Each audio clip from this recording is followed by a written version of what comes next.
came home from a horrible day at work. She sat my sister and I down, and she said, I don't want you to ever have to struggle the way that I'm struggling, doing something that you hate. So you should always do what you love. But you need to figure out what you love early on, because because she was still trying to figure out what she loved. And so she sat us down. She goes, what is it you want to do? And my sister went, rock and roll star. She's like, okay, how are you going to be a rock and roll star? And she goes, I don't know. She's like, well, you got to sing, right? And she's like, yes. She goes, so you need to go get into singing classes, and I will pay for it. But you have to do the work and find a singing class, and then I will pay for it. So we had, and, no internet. Then we go to the Yellow Pages, and she asked me, and of course I'm like, actor. She's like, no-brainer. So she said, well, then you need to start doing theater. So look for a theater company. So I ended up going to the San Jose Children's Musical Theater. We lived in San Jose at the time, and so started doing plays there. And then when I got into high school, horrible grades, but I always was doing great. I always got A's in drama, and I did plays, and that was also my refuge from a lot of the mean boys. Because some boys can be very mean in school. It's not you two. You two are sweet. And then I had a plan, and this is the thing where life, this is why it's good to have good grades, because I didn't have good grades, and I had, my first plan was, I'm going to go to London, and I'm going to study there at the Royal Academy of Dramatic Arts, and I'm going to come to New York, and I'm going to do Broadway, and then I'm going to be famous on Broadway, and then they're going to bring me to LA and give me a TV show, and then I will do movies. This was my plan. Then I went to New York, auditioned for RADA. This is the first time ever on my own. I was 16, and flew there on my own, stayed in a hotel. Everyone thought I was like some rich family's son, because I was like taking taxis everywhere. So my mom goes, she goes, you figured out if you're gonna go. So I found, the only hotel I could find was the W, which apparently was like one of the really ritzy hotels in Manhattan to stay at. And I go, but it's the only hotel I can find. I'm wearing this ratty coat that I got from a character I did in a play. Then they'd come out and open the cab door, this little 16-year-old, this ratty coat comes up. So I go to RADA, I audition with RADA basically, they hold auditions in New York, Canada, and I think down in Texas, once a year for their, and then only so many people can go. And also, you have to have money, because I didn't have money, so I didn't research the fact that there was no financial aid. So I had my mom pay for a trip for a school that I couldn't be able to go to anyway. And I didn't get in because I wasn't that good an actor. I was very technical, blah, blah, blah. This is a very long story, I'm trying to shorten it. So anyway, I went and had fun in Manhattan for a day, and then for 2 days, and then I came home, didn't get there, didn't get in a week later, so then I went, new play, I'm gonna go to Juilliard. This is where the grades come in. So then I looked at Juilliard, you had to have 3.6 average or something to get into Juilliard, and I had a 2.3. So that wasn't gonna happen, so do your homework. Because then you can go to Juilliard and have a better career than I have. So then my plan was, okay, not gonna just go to do Broadway, get famous, and go to LA. And now I think I'll just go to LA. And it's like, let's go party with friends for a year. So moved out on my own. I was going to save up for LA. Got distracted for a year in San Francisco. Ended up rock bottom.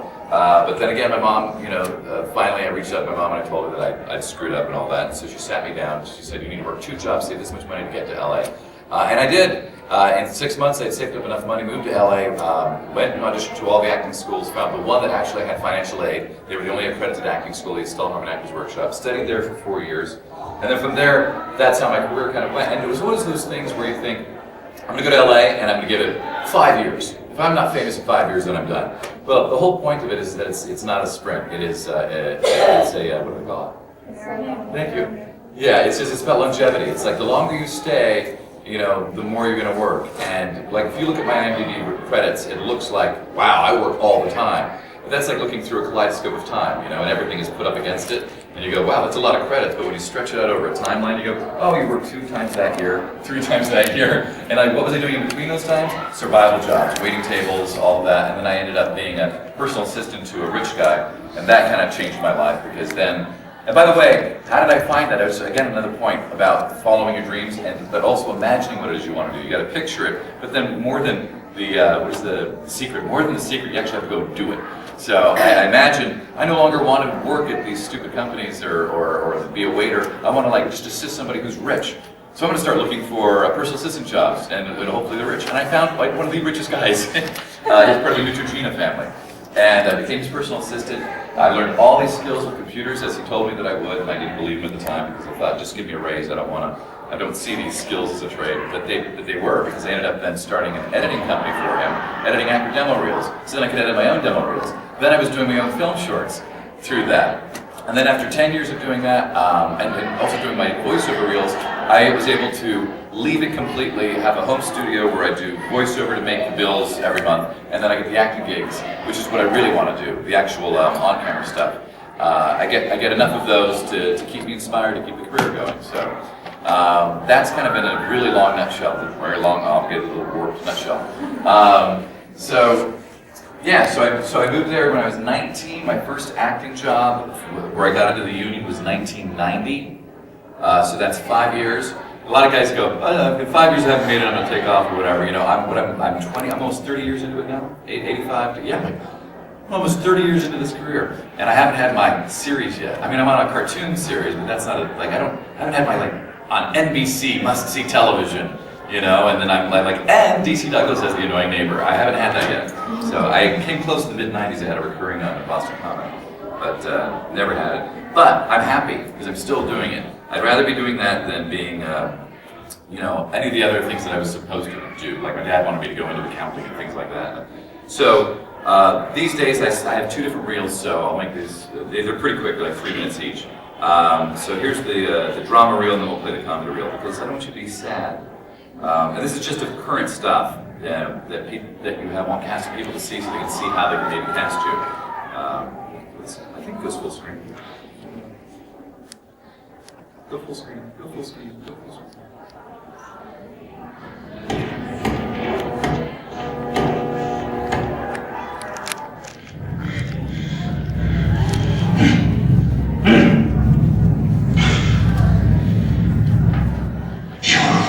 Dead little girl. Are you security agents? Hardly. More like insecurity. Who the fuck are you then? You know, it's a real pity. You have such a pretty face. And the mouth of a filthy pig. I like to watch the news. A lot. I do this because I am what they call a featured guest. With my own media moniker. And really, wow. Okay, let's start again. It's all the same to you. I prefer my client not be asked any more questions. Mr. Norris, I'm Bill Moss. From now on, please don't speak to anybody outside of my presence. I've been retained to represent you. By who? We're done here. This is Ryan's girlfriend. Sean. Fat DC. And this letter from the football coach?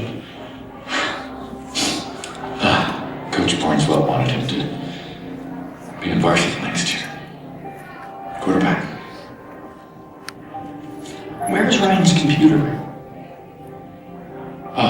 We have one in the family room. I can go show you. You actually believe our technical analyst can go over it off-site? If it helps prove that Ryan didn't kill himself, you can have anything you need.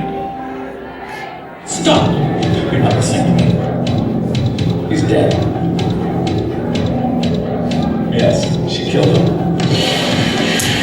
No, you get down here! You get down here so you can listen. Fucking bitch what she deserves! God damn it! Unit 27 checking in. Yeah, that was a false alarm. Just some little girl thinks she sees ghosts. Paranoid type. I talked her down. So all's well at the location. No offense, Unit 27 is checking clear.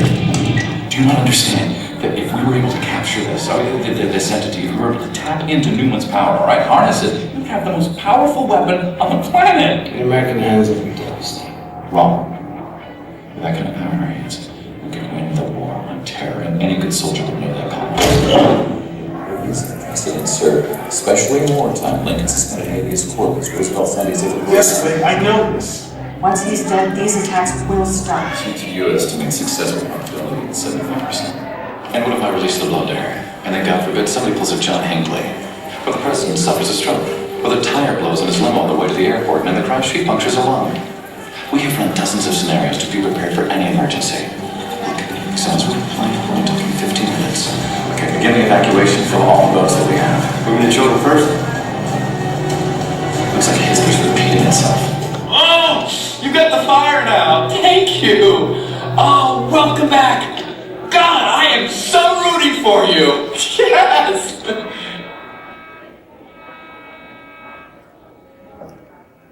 Service cancel. So, You look better with the beard mustache on. Definitely. Yep. Yeah. Oh.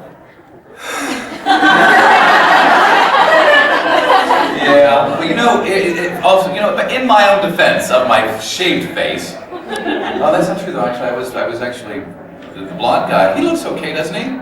Yeah. I was worried that anyway. But a lot of that stuff, I got overweight, and then in the last 2 years, because of that film, I got into shape. But that's like, now that's just some of the stuff. Like I did an NCIS recently, and it's, you know, it takes a while to kind of add to the reels and all of that.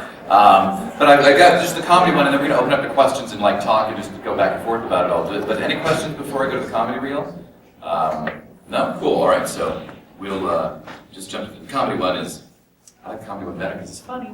All right, done. And comedy. And touch you.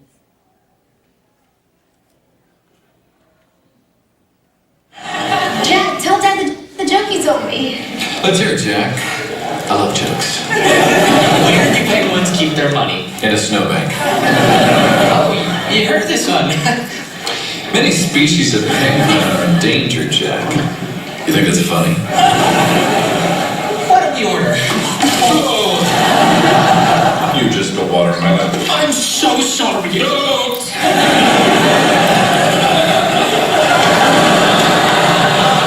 Now, just bear with me a little while longer.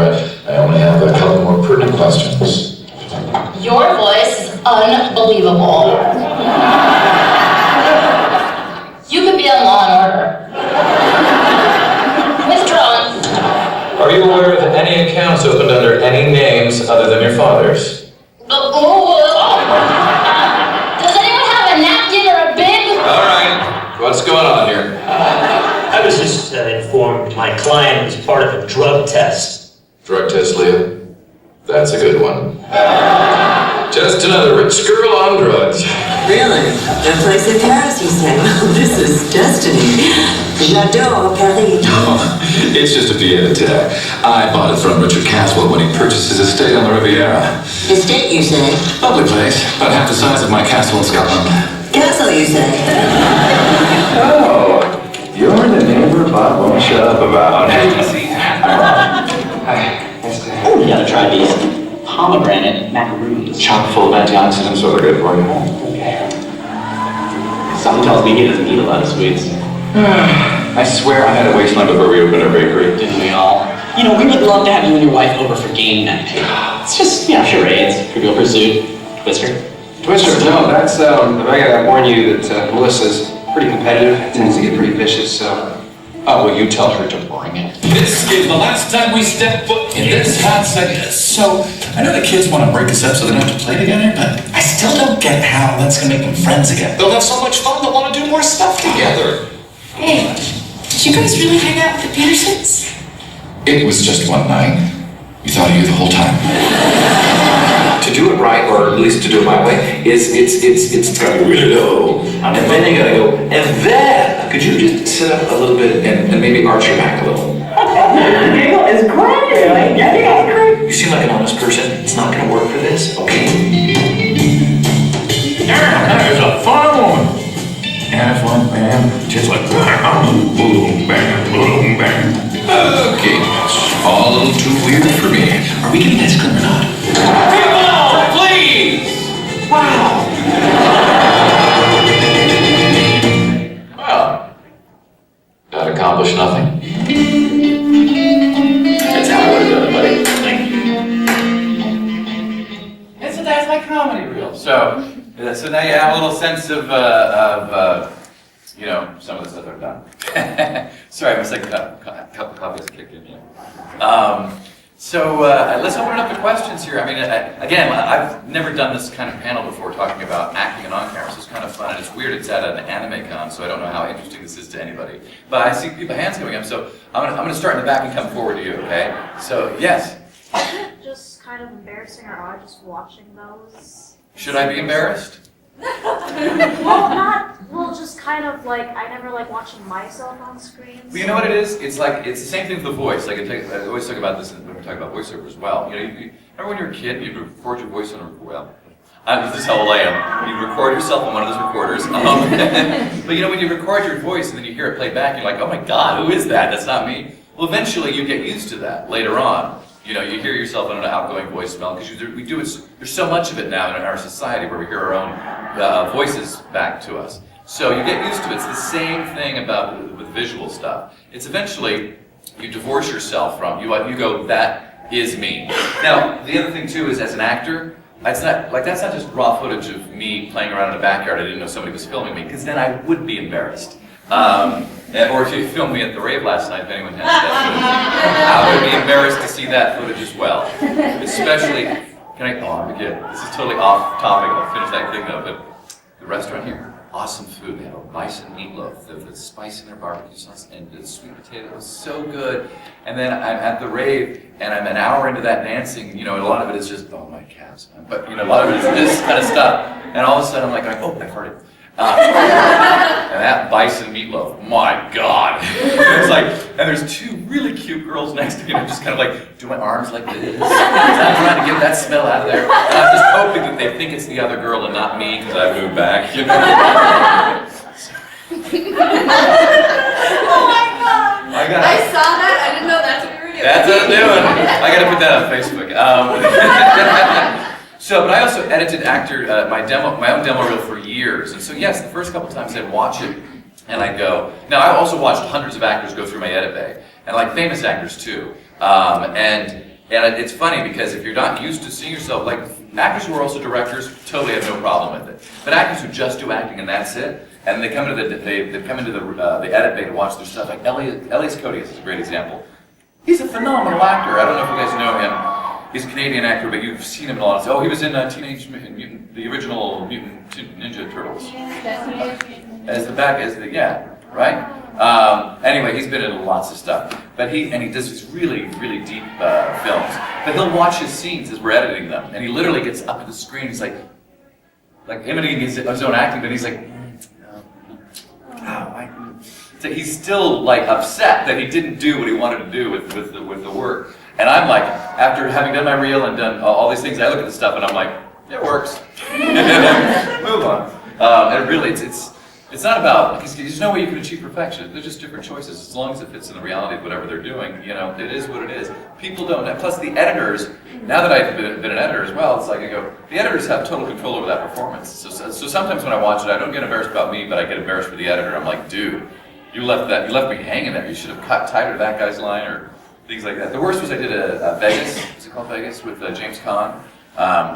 And I had one scene where I'm coming in trying to pitch a reality show to him. And it's a Steadicam shot with him. And, you know, so you don't get to really rehearse until you get on set, right before they're going to shoot it. And James Caan is, you know, it's kind of method, but he's also older now. It's his TV show, and he's like, you know, he literally shows up and he's like, what is this? What are we doing? Why am I saying this? He literally is going, why am I saying this? Before we were about to shoot the scene, it's like, did he not read the episode? But anyway, back to the editing thing. So they set up the shot. It's a Steadicam shot with he and I. And so we're walking through the casino while we say these lines back and forth. And the dialogue is supposed to be is I'm going, bada bada bada bada. He's like, no. And I go, bada bada bada. We're like right on top of each other. Is how it's written. Well, he's James Caan. He walks slow. And so I say a line and a long beat before he says his next line. And it's like, so if if I knew they were editing it, I could still do my side of it, and I know that they would edit out those pauses and they'd be together, and it would be as it's written, you know, us talking over each other. There's a Steadicam shot. They're not going to edit into anything. It's going to be one shot the entire time. So, and now it's like, what do I do as an actor? And so as an actor, I said, I'm going to just play off of his rhythm, and I'm going to be the same with his rhythm, and not expect him to be, and not speak as though he's cutting me off, because otherwise I look like a fool. The director comes up and he's like, you know, James is really slow in the way he works and all that. He goes, don't let that affect your rhythm. Just keep doing your thing. And in my mind, I'm going, okay, it's a steady cam shot. You're not going to edit anything. Followed his direction, steady cam shot, goes on air. It looks stupid because they're talking and I'm going, da-da-da-da-da. It's like, it was so horrible. So yeah, but that was like how the editor can make a great performance, and that it's more is in that hands than are in the actor's hands when they do it. But no, I'm at this point now. I'm at that age where I go, oh, I was fat in that one. You know, especially once I came back, I lost 25 pounds. Thank you. So I have to have salad so I can drink a lot of the cons. What was you say though? Oh, and that's the other thing too, is realizing just how you look on camera. That's the thing I get weirded out by now. Because when I was young for so long and skinny, that didn't notice it. Now I notice 5 pounds makes a huge difference on camera. So I did my NCIS I just did recently. My hair is really short. I weighed just a little bit more because I was bulking at the time, and I look like an eraser. It's just like it's weird. I'm like, oh god, now I need to lose more weight. So, and that's the other thing too. Because my scenes were with Scott Bakula and the star of NCIS, what's his name, Mark Harmon. And these guys on camera look fit and very leading men and all that. In person, they look like they're hungry. They're actually smaller framed and they're much slender. I'm like walking behind them. We're called to the set, and so I'm walking behind them and I'm looking at his frame. I'm like going, I'm bigger than Scott Bakula. I always imagined that he was bigger than me all the time. So he still throws me over a car. Yeah, I actually stunt double. But anyway, so you had a question? Yes. Can you describe the audition process when you're auditioning for a role, and Sure. at what point your audition reel is a factor in that? The audition reel, for a lot of this, for the most part, is like because most casting people don't go and look at actors' reels for every role. A lot of times it's an emergency session. They're only going to bring in 4 people, and you have an agent who's pushing you, and he says, "Listen, you got to see DC Doug. He's got a thing on his reel that's just like this." So they'll watch the reel and they go, "Okay, I'll see him," because they have limited slots and time, so they're only going to see 5 or 8 actors for that role, and they want to. And that's part of the the things that the agents and the casting people do in their relationships is they try to give new people a chance. But the casting people at the same time are always scared for their jobs. They want to make sure that they're bringing in people. If the producers will go, "Great, I have lots of choices." But if they bring in all the wrong people, or they bring in a new actor that they don't know, and the actor chokes in the room, and then it's like the casting director looks bad. And so everybody's scared that's the one big rule that you always learn about LA. Everybody's scared for their job because everybody can be fired at any moment. Everybody, from the casting director to even the writers in the room, especially on TV shows, there's everybody is scared for the job. When you do a table read, I will answer your question. I'm just stream of consciousness right now because of the caffeine. But when you do a table read for a sitcom, where you've got laughter and all that on these shows, and if you have a larger guest star role, we were actually invited. They don't pay you. They invite you to come to the table read. But when you're at that table read and everyone's sitting around and reading their parts, everybody, the writers and producers, and they've got network people there, everybody is laughing really hard at all the jokes, even when they're not funny. And the actors are all laughing at everyone else's jokes really hard because nobody wants to get fired. Because that always happens at a table read. It's like, a writer might get fired because it's like, you know what, your episode sucks, we have to have so-and-so rewrite it, and odds are we're going to try to buy out your contract or whatever. The actors are always worried because I could get replaced at the table read, and that happens all the time. An actor they cast they thought was writing to the table read, a network guy goes, "Hey, it doesn't remind me of my uncle. My uncle would do that better." And it's like, so then that actor is fired, and they recast someone else and then runs the set. But as far as the process of demo reels, they're really meant more for trying to push for a specific thing at a specific time. The general process, the way it works in LA, is for film and TV, is a project comes up. The casting director will do a breakdown, which is they break down all the different characters that are in it and how the size of the roles are or whatever. It goes through a service called Breakdown Services in LA. They've got a monopoly on this thing. They've had it since 1971.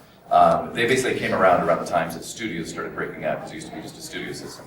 So these things come out. It used to be that they were also delivered. A big stack, a manila envelope is delivered to 300 agents around Los Angeles. Now everything's online. They took them 10 years longer than everyone else, but now everything is submitted online. But it used to be they were delivered. But it's still the same process. The breakdowns come out that night for the next day. And so the agents go and they look and they go, "My client would be good for this role, for that role." So they all submit. And some of the shows, some of those casting people will only work with certain agents. So they'll just literally call up the agent and go, "I got this role. some of your top 5 people, that kind of thing. But that's in general how it works. So then they're submitted, the casting people go through it, and they go, we want to see this person, they're given appointment times, you're given what they call sides. You download your sides, you usually get them the night before, and sometimes on the bigger roles, they'll give you 15 pages of sides to learn, and 8 scenes, and you can go in there and they go, we're just doing the first 4. Inevitably that happens, which is very aggravating to an actor. But then you go in to your appointment time, you see you walk into a room, so I'm like the white lawyer, like say on a castle, I walk in the room, there's now 8, 9 other guys in suits that look just like me, and my first thought, this is the worst thing an actor does, but I always do, is I look in the room and I go, I'd cast him. Oh, I'd cast him. Because that's how it is, and you have to I have to do this. Some actors will all BS with each other, and I can't do that. I just have to focus on the thing and go in and do it. The worst is auditioning for Mad Men. I so wanted to be on that show, but it's so specific, and you walk in there, and some people have period suits, and I'm like, damn you, and they look perfect. They look like they stepped out of the '60s, and I'm like, So you go into audition, and then you'll get a callback. Some people, if you're around long enough, the casting person knows you, then you just go right to callbacks. You don't actually have to do what they call a pre-read and then callback. So for the most part these days, thank goodness, I go to just callbacks. My booking ratio is much higher. If I just go to a producer session, that's called a producer session. If you go to a producer session, I'm like 50-50 on those, which is really good booking ratio. I wish I had more auditions though, so I could be working all year long. Anyway, you do the producer session, they might redirect you in the room, say, I like what you did, do it again, just be a little more manic. You do that, and they're like, and they always go, thank you, that was nice. You have no idea what that means. And you just have to forget it, leave the room and forget that you ever auditioned for that thing. And unless it's, the problem is if you really love the role, then you look at each day, like say audition on Tuesday, well you know that they're gonna cast it by Friday. So each day it's like an earthquake, As each day goes by, the less chance of an earthquake or booking a gig. So by the time Friday comes, you don't hear, and you're like, okay. And then on Monday they'll call and you'll send you book it. Or the other thing is, I'll do the worst auditions in the world. Like I leave there, I do these things called post-audition thought videos that I put on the internet after certain auditions. And I had one, it was for Young and Restless, where I walk out there, and I did the worst things. I did all the bad things an actor shouldn't do. I dissed the role in my mind. I'm like, so I don't care about soaps during the day. And it's like, I'll never be a contract player. And I'm like, and I didn't plan properly, so it was caught in traffic, so I was late to the audition. And then I didn't have the sides down right. I had to ask her for 5 minutes before I could go in.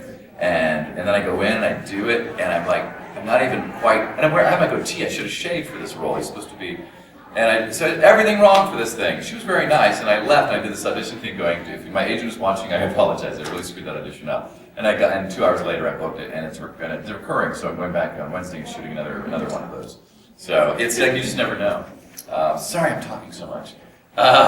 Questions? Oh, you were fast, sorry. Is there a thing going on today? I've noticed. Like somebody's going around like sticking it's red button stickers for things that they like and blue for what they don't like or something. Oh, that's not nice. I don't know. I saw most people with like blue ones have red ones on them as well. Like, and they're like, yeah, it's the same person. I'm like, oh, okay. They love hate thing. All right. Yeah. I like how Discus removed the downvoting. Like you could downvote, but you can't see who did it or what the number is or anything, just because it's like somebody negative. Yeah. Actually, I was gonna ask, like, well, did you more like stumble upon voice acting, or did you just mainly go for like acting roles? This is about on-camera Hollywood acting. I'm not talking about voiceover. Why do you guys always want to talk about voiceover? It's like it's an anime con or something. Yeah, actually. Oh, hey. Hey, by the way, I'm gonna answer your question in a second. But hey, guys, could you keep it down? No, I'm kidding. No, did you ever watch Dog with a Blog or the other show? Oh yeah? So you know that show? Okay. Now, little inside story. I auditioned to be the dad on that show, and I was going to go to network for it, and they were going to test me with the family and all of that, and then they gave it to their friend.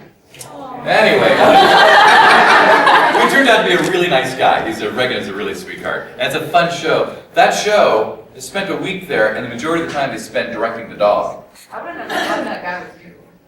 Oh, well, I was actually at the height of my bulking. I was 212 pounds of muscle and some fat, but I was bulking. Did I hear blonde? Oh, you're talking about the other one? The blonde one? Oh, the dog. Dog with the blonde? No, I was the other guy. I was the guy who was... Yeah, Reagan is the blonde guy, the father, yeah. Yeah, I was blonde in that. thought the videos on my grade. They all look. Oh, sorry. You might want to go see an optometrist. So your question about the voice, now that's actually funny. Remember I told you I came to LA and I went and I looked at all these acting schools. What it was is I had a list of like 5 schools, 6 schools I was going to go to that I got from the Yellow Pages. It's a book that you, okay. So I came down, I had 3 days, I was staying with my mom's friend who lived there, and I was, and she drove me to each one of these schools, and one of the schools that I got on the list was Barbara Gill Dramatics, or something like that, one of those, way down on Florence, which is in Watts of Los Angeles, and I walked in, and of course what you do when you audition, especially in those days, you have to have a contemporary and a classical monologue to audition with, so I had my 2 monologues. And I walk in and she's so sweet, and she's like, so, are you interested in working with me? And I went, yes, I've got my monologues. And she said, oh, okay. And so I went and I do my first really dramatic Johnny got his gun monologue thing, and she's like, that was really good. It's not feeling like an acting school. And she said, you don't have to do the other one. She goes, you realize I'm a voiceover coach. I don't actually do on-camera and acting stuff. I'm like, oh. And she goes, you don't know what voiceover is? I go, no, I don't. So she explained to me, this is at the time, she'd been a voiceover actress, which is making a living as that, since the 60s, and this is 85, so about 20 some odd years.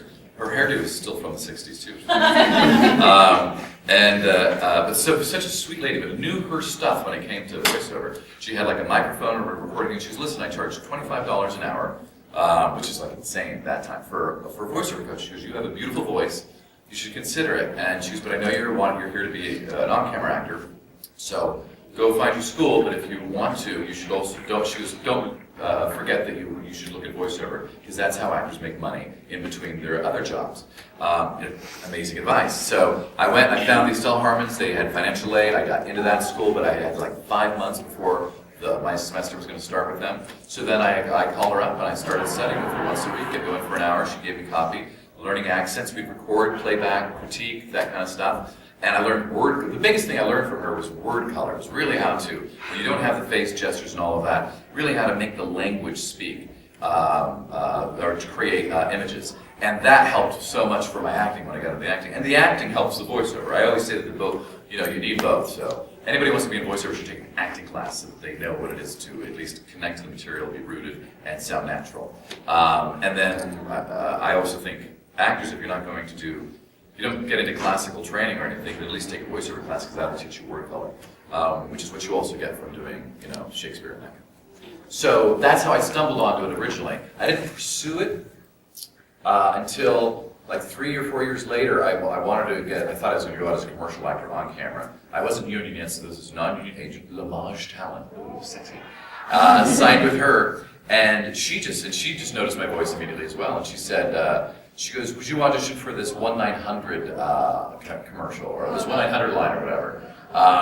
And I ended up doing lots for that company, including an on-camera commercial as this Beetlejuice ripoff. But I got it, and then she started sending me doing like promos and trailers and things like that, and that's how I started it. Then that died a little bit, and then in the mid-90s, or early, somewhere in the 90s, I hooked up with, I don't even know how again, it was an accident of me. Oh, I went to study with this other woman for character voices, and all she wanted to do was, she said, no one wants to be an announcer. You don't make money being an announcer. You get it when cartoons. She was all about making money, because she'd been through a divorce, she had a mortgage, and she was like, you just gotta make money, and you need the residuals, and so it's cartoons. So working on character voices, forget about being an announcer. Ironically, me being a tag announcer on a Geico campaign 2 years in a row allowed me to buy a house. So she didn't quite know. I think she was referring to women more than men in that scenario, because it's rare that women get to get the announcer stuff. Except for home furniture. What's that? Except for home furniture. I was Ashley's voice. I was Ashley Home Furniture's voice for about 4 years there. Okay. We got you there. What's that? Maxi. You're right. You're right. But what I was going to say is that through her, she hooked me up with an ADR, a looping thing. Does anybody know what that is? It kind of goes hand in hand with this foreign dubbing, this anime stuff that you guys love. Because what it is we would go in and do the set background sounds. Like, so you see a scene with a restaurant, and the two lead actors are talking. Well, all the other people are actually not saying anything when they filmed it. And so later on, they bring in a loop group, and then we have to match the lips of the people in the restaurant talking, vaguely. What does it look like they're saying? And then we create like a dialogue, and then they bury it into the mix with the sound of a restaurant and all of that. And so it just seems real. But that's how it. They do that stuff. And so I worked with this loop group for a while, and through them, I then got hooked with, met some people who did video games. I did a couple anime, and then I got into the video game stuff. So that's, you know what I mean? It's all about it's all about people. It's whoever you know, eventually, and it's not about like, how do I want to put this? Everything in life, whether it's acting or you're working in a restaurant or whatever, it's always about people. It's how you come across to other people, even. Because you never know who's going to be in a position of power later on, and obviously you want to live a good life, so might as well be nice and good to everybody who's around you. And that's how it works in LA. I'd rather work with somebody I know who I like than somebody who I don't know, or somebody I hear is not fun to work with, or is an a-hole. Which is a geometry term. So that's that. Any other questions? Yeah. How often in film and television auditions have you guys do cold read?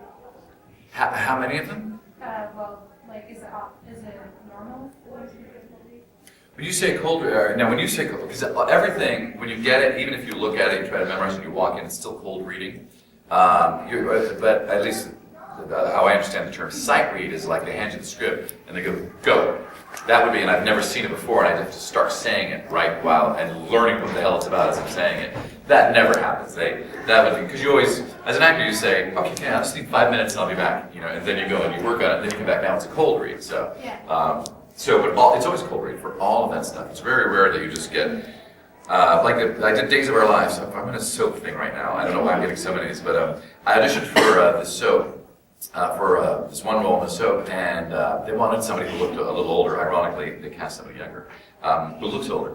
But anyway, so I auditioned for that, didn't get it, but then a week later they called and they offered, they go, listen, it's a small role, but it's 2 episodes, you're going to be in and out in 4 hours, would he want it? They thought I wouldn't even take it, and I'm like, I have an IRS that I will take it. But so that's like one of those times where I didn't even know what I was doing until I got the script, so there was no cold read for that particular role. But it's usually always, if you're auditioning, you are cold reading, yes. Yeah. But then you don't have to, this is where there's all these schools in LA and teachers and all that teach you different ways to do it, how to audition, that's the thing, how to audition. Some people say, never memorize it, and instead you have this thing where you go down and you get your line and you come up and you say it, blah, blah, blah. And it's about whatever works for you. For me, if I run it out loud for about 20 minutes, at 20 minutes, for the most part, have it sort of memorized, loose memorized. And then I'll work on it again right before I walk into the building, and then I'll work on it again when I'm waiting to be called. And then I go in there, and for the most part, I will be able to not have to use that page. I'll turn the pages because I kind of know where the switches are. And if I do go up, I'll take a moment and find it and then come back. But I usually, for the most part, all my auditions are off the page. So, yeah. Especially in producers' calls, you want to do that. But you always hold the paper because you're reminding them, this is still an audition, this is not my finished performance. Yeah. So, yeah. I always get worried, and they get worried when an actor comes in without the sides. Like, they've memorized everything, and they're not going to do it. They're going to come in and they're going to perform. And everyone in the room is like, oh, God, please don't screw up in the middle of it. So, hit me. Yeah. Who are some of your other favorite actors to work with? I'm so sorry, say that again. Who are some of your other favorite actors to work with? Favorite actors that I've worked with? Always my friends. I've produced like 4 film shorts. And actually, this just ties into voiceover too. My last film short that I did, true film short, was called The Crooked Eye, and it's on iTunes. And it was people shot in green screen, and then we animated the entire world around them, just for the surreal effect and whatnot. And the lead in that, Faye Masterson, who's been in a lot of stuff that you would know, it was wonderful to work with. But even more wonderful was I ended up getting Linda Hunt to do the narration for it. Linda Hunt? Yeah. A Year of Living Dangerously, Linda Hunt, sure. God of War. Okay, so for some reason I'm thinking, is it Helen Hunt? No, it's Linda Hunt. It's Linda Hunt, right? Oh, I'm having a brain fart right now. Come on, anybody? Academy Award-winning actress, Year of Living Dangerously? Anybody? You have the internet. Yeah, I do. It's got to be Linda Hunt. Oh, I'm sure you should the trailer for that too. it's a short trailer. Anyway, she was amazing to work with. We had a 2-hour session with her, and we went through it in like 20 minutes, and I was happy. And she's like, oh dear, we have more time. Let's do it again. I'm like, yay! But she was so sweet, and I can do it here. Right, I can do it here. Right. Select a playlist. Look at that. I'm trying to learn my own website. That would be producers playlist, right? And I love her face. Right to left. oh yeah. So here's the trailer for that, just so you guys can get a sense of it. Hear Lynette's voice. I'm just proud of this. It was a short story my mother had written that I did as a gift for her as a surprise. It took me 4 years to put together.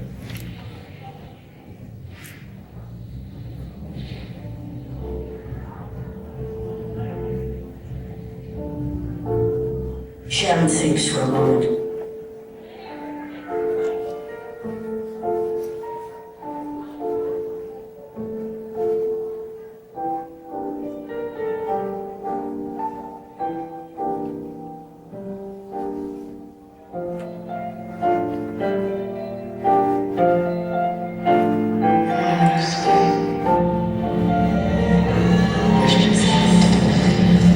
Hope is just a habit.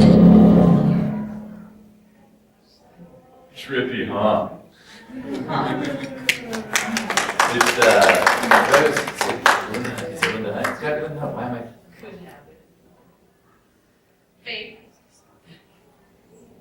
It is Linda Hunt. Okay, good. I'm not an idiot. Wow, that was weird. Anyway, it was so neat watching her work. Now she's also a celebrity, Academy Award winner. So she goes in and she can work any way she wants to work. And the way she works on a narration is she'll say, so you get the line and it's, hope is a habit, just a habit. So she'll go, hope is just a hope. Hope is just a habit. Habit. Hope is just a habit. Hope is just a habit. Yes, I think you've got that. And then she'll say, like, okay. And that's like, and as an editor, you're like, oh shit. But it's like, you don't mess with her. And like the engineer turned to me, because she uses only this one studio in LA. The engineer turned to me and he's like, she's marvelous. And he goes, James Earl Jones works the same way. And I'm going, yeah, it's called lazy. No. No. She's not lazy. It's a certain technique, Alexander technique or whatever, where you just keep, which is great. But like, as us, the ones who aren't famous, we actually have to do that work at home and then go into the studio and record just proper. Or do it in our head and then just deliver it as it's needed. Because they just want 3 clean takes of that line and move on. So, but as far as on-camera acting stuff that I've loved, the cast of Castle was amazing. Like everybody, from hair, makeup, everything. It was such a warm, loving set as opposed to the cast of Without a Trace. Not the cast, I'm sorry, but the crew. Some of the crew and producers, not a happy set at all. It was, and the hair guy was telling me about how he got fired, but then Anthony LaPaglia got his job back for him, and how he hates his other first AD, and blah, blah, blah. And then I walk on after hearing all of that, I walk in, they call me to set for our scene. We're sitting down in the conference room for our first scene, and I'm in outfit or whatever. And the producer who's directing this particular episode looks like Santa Claus, without a smile, comes in and he looks around, and he sits down, and he's like, what are you playing? And I'm like, the first thought is like, you didn't mean to cast me. And I'm like, I'm whatever father. And he's like, damn it. And I'm like, oh shit, you really didn't mean to cast me.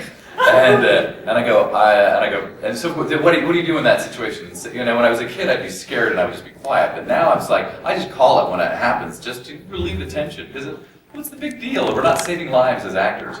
And so I said, you cast the wrong guy, didn't you? Sort of half joking and also to let it be easier for me to walk out of the room. And he's like, no, you're supposed to be in a different suit. Like, is that really something to get that upset about? It's like, it's a quick costume change. You're gonna still like the scene, it's gonna take another, but that's how just negative that set was. But you're talking about actually specific acts. Like Dog with a Blog was great to work on. They were all so sweet and fun. And also the other one, the Kicking It, that little kid, the one who spills the drink in my lap, he is super talented. aside from all the karate or whatever he knows, he also plays several instruments. Plays 70s rock songs. He's doing Led Zeppelin during the breaks. It's pretty amazing. And he's a talented actor. So, yeah, it's funny because you asked me off the spot. I always assume everybody's lovely, you know. So you only remember the ones that weren't necessarily that lovely, kind of thing. So most people have always been lovely to work with. Tony Danza. Here's a weird one. He was very nice to me and really horrible to his crew. You know, all the actresses on that episode got flowers. All the guys got wine. I think the actresses got screwed. I mean, not getting wine. Yeah, so they took it the wrong way. But it's like, you know, and it's funny. It's like I always tell the story. I always find it funny because it's Tony Danza. It's not like I'm like, oh my God, it's Tony Danza or anything. So, and I had one line. This is like mid-90s or whatever. I had one line. I'm behind stage. The red light goes on, and I'm supposed to walk out and say my line. I don't get to rehearse with these people because it's such a small role. So I'm there. There's a live audience. It's all ready to go. And then all of a sudden, so I haven't seen Tony Danza all day long. And then all of a sudden, I'm about to getting ready because he comes into the scene after me. He shows up behind stage, and he's like, "Hey, Tony Danza." And all of a sudden, I like going, "Hi, Tony Danza." Oh my God. And I'm like, in my mind, I'm like going, "Why am I doing this? Why am I fangirling over Tony Danza?" Because I don't. But all of a sudden, he was in front of me, and it was like, "It's Tony Danza." And then he screwed me up because I'm waiting for the light to go on for my entrance, and he's like, "Hey kid, go. It's time to go." I'm like, the star of the show just told me to go, so I go. I walk in, and they're like, "Cut." Just go back. Yeah, DC, wait for the light. And I'm like, "Okay," because I'm not gonna go. Yeah, the star messed me up. Yeah, we're trying. It's good thing I haven't been drinking today. Yeah. No, I think I'm done. After last night. Yeah. Actually, I was pretty good like yesterday. Friday, I started at noon and didn't finish until midnight, and then danced for 2 hours. Where are you time-wise, by the way? Are we over? I'm just like rambling. It's 1:53. Oh, okay, so we're about to wrap up here. Like I say, I haven't constructed this panel in any particular way, so I don't know what video to wrap us out with.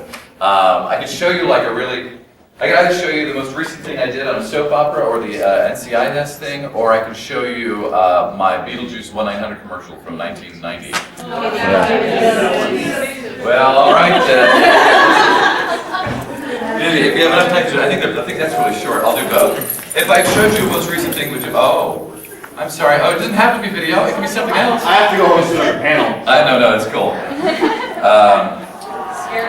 I did. Here we go, really quickly. So, where are my playlists? Oh, there we go.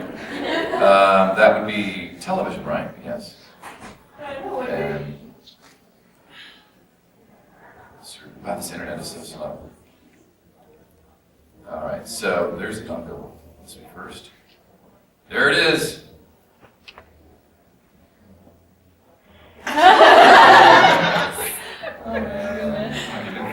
Right. It's still loading, sorry. This thing takes forever. I think I'm going to take the Wi-Fi out.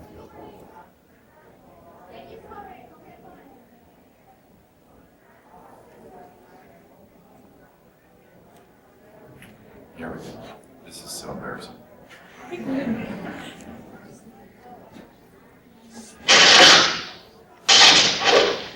it's really dead around here. So hey, what's been exciting in your life? Oh, what happened? Oh, there we are. Man, it's really dead around here. So hey, what's been exciting in your life? I'm calling at 1-900-254-3344. I'm a goo. I've got some creepy stories for you. They're real scream. I'll also tell you how to get one of these ghoulish signs for your haunt free with your call. Costs $2 for the first minute and $1 for each additional minute.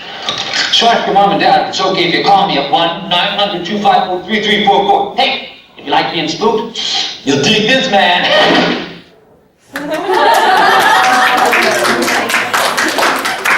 I think it's probably some of the best work I've ever done. I remember seeing that on television. Do you really? Yeah. That's weird. All right, so then this is the NCIS thing that I did. Now look at the picture, just the picture alone. Do I not look like an array? I mean, yes, I'm supposed to be really tan because I wanted to be a Washington lobbyist a-hole jumper. But look, that's a few pounds more, and I look, you see how like I look fatter than I do right now, right? Yeah. Did you see that? Man, I'm like, do I look fat in this acting? Here we go. Wow, yeah.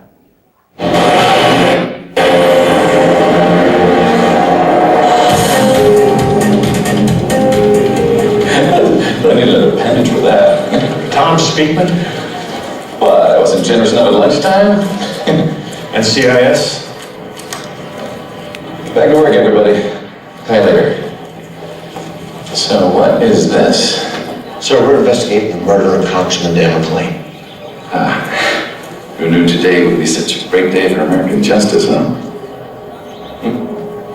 We need you to come with us, answer some questions. Sorry, not gonna happen. Since when is it against the law to dislike somebody's politics? It's not. But the man's dead. And that's for the best. Look, I'm a lobbyist. People pay me to change public opinion. McLean was better suited for the retirement home than he was the halls of Congress. His term couldn't end fast enough. Gibbs, I know, making room. Elected officials need to be strong. McLean was anything but. I think you're being a little disrespectful. Oh, you deserve it. Oh.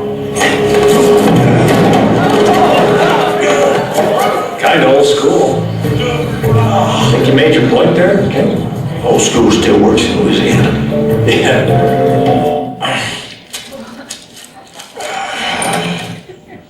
How you feeling there, pal? You know, I'm just trying to keep you safe. Cars whipping through the parking lot. I didn't want you to get hurt. Best photo the congressman ever took. See? Now, why say a thing like that? I know you think I killed him. How could I? I was here in D.C. the whole time. Could have hired someone. Didn't.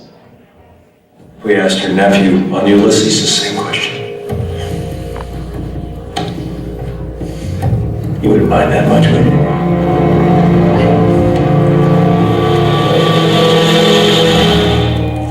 It's almost over.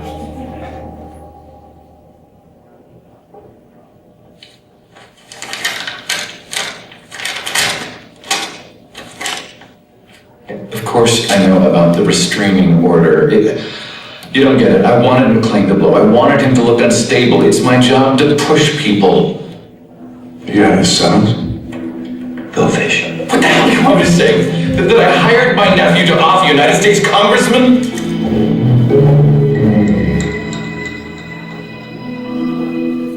That's where I'm at so far in my career. See me again in 20 years when I'm playing old people. Thank you guys for this experimental panel that I've never done before. You guys were awesome. And yeah. Did you hire him? No, I didn't. I'm a red herring in the episode. So anyway, thank you all very much and have a lovely final day of the con, all right?